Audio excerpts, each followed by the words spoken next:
নমস্কার, আমি টুকিটাকি চ্যানেলের পক্ষ থেকে পরিতোষ। সম্প্রতি স্বামী নিঃসমলানন্দ গার্লস কলেজে হয়ে গেল এনএসএসের ক্যাম্প, ইউনিট নাম্বার 1 তার ক্যাম্প হয়ে গেল। তা এই ক্যাম্পে হয়েছে হেলথ চেক আপ হয়েছে। এখানে ছাত্রীরা এখানে অংশগ্রহণ করেন এই হেলথ ক্যাম্পে। ফ্রি হেলথ চেক আপ হয়েছে এবং অ্যাক্সিস ব্যাংকের মাধ্যমেও এখানে একটি সেমিনার করা হয়েছিল এবং নেল আর্টের ওপরেও জোর দেওয়া হয়েছিল। আর দেওয়া হয়েছিল যেটা সবচাইতে গুরুত্বপূর্ণ, সেটা হলো মেয়েদের আত্মরক্ষার ব্যাপারটা। তা এখানে অংশগ্রহণ করেছিলেন সেন্সি স্বর্ণালী ঘোষ, সেন্সি শিবশঙ্কর, সেন্সি স্বর্ণালী ঘোষ ইনি, আর করেছিল আমাদেরই কলেজের এক ছাত্রী মধু। দেখুন তাদের পার্টিসিপেট।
আমি কি করবো না, গলাটা যদি আমাকে ধরে আমি এরকম দরকার নেই আমার না।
অভিনয় করেছে, নাটকটা ভিডিওটাও দিয়ে দেবো।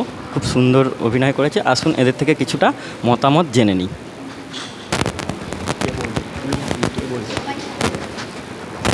প্রথমে আসছি আমাদের মেঘা তুই না, যা প্রথমেই আসছি সঞ্চিতার কাছে। আচ্ছা, তোমার নামটা বলো। আমার নাম সঞ্চিতা চৌধুরী। সঞ্চিতা চৌধুরী। তা আজকে যে নাটকটা তোমরা অভিনয় করলে, হ্যাঁ, তো সেটার বিষয়বস্তুটা কী ছিল? এটার মূল বিষয়বস্তুটা যে এখন তো আমরা সবাই জানি যে আরজি কলের ব্যাপারটা নিয়ে কী হচ্ছে, তাই আমরা ভেবেছি যে এটা নিয়ে কিছু একটা করা যাক। আর সামনে দুর্গাপুজোও আসছে, মহালয়া হচ্ছে, এটা নিয়ে কিছু একটা করা যাক, সেটা নিয়ে আমরা থিম ভেবে ওই জন্যই আমরা এটা নিয়ে করেছি। বেসিক্যালি আমরা এটাকে ওই আরজি করার ব্যাপারটাই তোলার চেষ্টা করেছিলাম। এটা কি শুধুমাত্র আরজি কর? এটা কি নারীরা আর কোথাও কি মানে সবাই, আমাদের সবার জন্য এইটা, সবার মানে প্রত্যেকটা নারীও না, ছেলেদেরও অনেক সময় হয় এই জিনিসটা, ছেলেদেরকেও নিয়ে আমরা এই কথাটা বলবো সেম। তা এখানে আজকে তোমার ভূমিকাটা কি ছিল সেটা কি? আজকে আমি ফার্স্টে একটা ছেলে সেজেছিলাম, তারপরে এখন আমার ভূমিকা হচ্ছে ডাক্তার। এরপরে কে বলবে? এরপরে আমাদের চলে এসছে আর একজন যিনি নাটক করেছেন তিনি হচ্ছেন মেঘা পাল। মেঘা মণ্ডল। আচ্ছা, দুঃখিত, নাম হচ্ছে মেঘা মণ্ডল। আচ্ছা, তুমি কি এই কলেজের স্টুডেন্ট তো? হ্যাঁ হ্যাঁ, ফার্স্ট সেমিস্টার। ঠিক আছে, তুমি কোন স্ট্রিমে পড়ো? আমার ইংলিশ অনার্স। তুমি এখানকার আজকে তুমি কী অভিনয় করেছো? অ্যাকচুয়ালি এখানে সবাই ঠিক করে আমাকে ভিকটিম ক্যারেক্টারটাই দেয়, মানে যেভাবে মেয়েটা নৃশংসভাবে অত্যাচার হয়েছিল সেটাই আমি আর কি তুলে ধরি। আমাদের অভিনয়টা তো খুবই সুন্দর হয়েছে। হ্যাঁ, আমি স্কুলে থাকাকালীন আমি নাটক করতাম, আর আমি একজন স্যারের সাথে আলাপ হয়েছিল, তো তার থেকেই আমার শেখা। খুব ভালো। এরপরে আসছি মেন ইয়েতে যে ছিলেন, মুখ্য ভূমিকায় যে ছিল, মা দুর্গার অভিনয় করেছিল, তার কাছে চলে আসছি। আমার নাম সুপ্রীতি সামন্ত, আর আমি এনএসএসের একজন অ্যাক্টিভ ভলেন্টিয়ার। আর আমাদের আজকের যে নাটকটা হয়েছিল সেটা শুধুমাত্র মহালয়া বা শুধুমাত্র মানে পার্টিকুলার নারী বা পুরুষের জন্য নয়, এরা সেই সমস্ত মানুষগুলোর জন্য যাদের ব্যাড মেন্টালিটি আছে এবং তার প্রতিরোধ করতে পারছে না, এরকম যারা আছে তাদের সবার জন্য আমরা যে প্রতিবাদটা করতে চাইছি সেইগুলোর জন্য। Thank you. খুব ভালো। এরপরে আর তুমি যা উত্তর দিলে বা যা বললে, এরপরে আর তোমার কাছে কোনো প্রশ্ন আর করছি না। পরে চলে আসছি আরও একজন অভিনেত্রীর কাছে। তোমার নামটা কি? আমার নাম মহিমা সাহা, আমি 5th সেমিস্টারের ছাত্রী।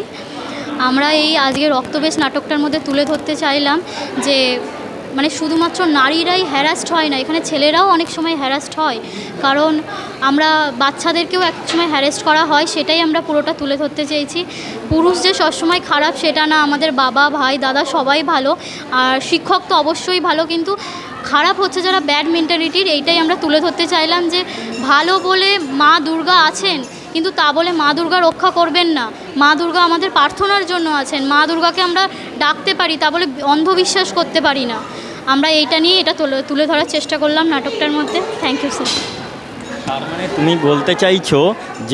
বলতে চাইছো সকলে মানে মেয়েরা সকলের বাড়ির আমরা যেমন চাই যে আমার মেয়ে লক্ষ্মী হোক, সরস্বতী হোক, এইটা না হয় সব মা রণচণ্ডী হোক বা দুর্গা হোক, আমরা এখন আর এটা কেউ চাই না। এখন আমরা সবাই মেয়েকে লক্ষ্মী করতে চাই, কিন্তু আমরা এখন মেয়েকে লক্ষ্মী যেটা করতে চাই সেটা ঠিক না। এখন আমরা মেয়েকে রণচণ্ডী মূর্তি তৈরি করতে হবে।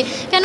ছেলেরা ভালো, অবশ্যই ভালো, বাবা ভাই এরা নিশ্চয়ই খারাপ নয়, কিন্তু যাদের মেন্টালিটি খারাপ তাদের জন্য মানে অস্ত্র ধরো, তাদেরকে বধ করো, এটাই আমরা এই মেন্টালিটিটাই চাইছি মেয়েদের মধ্যে। Thank you sir.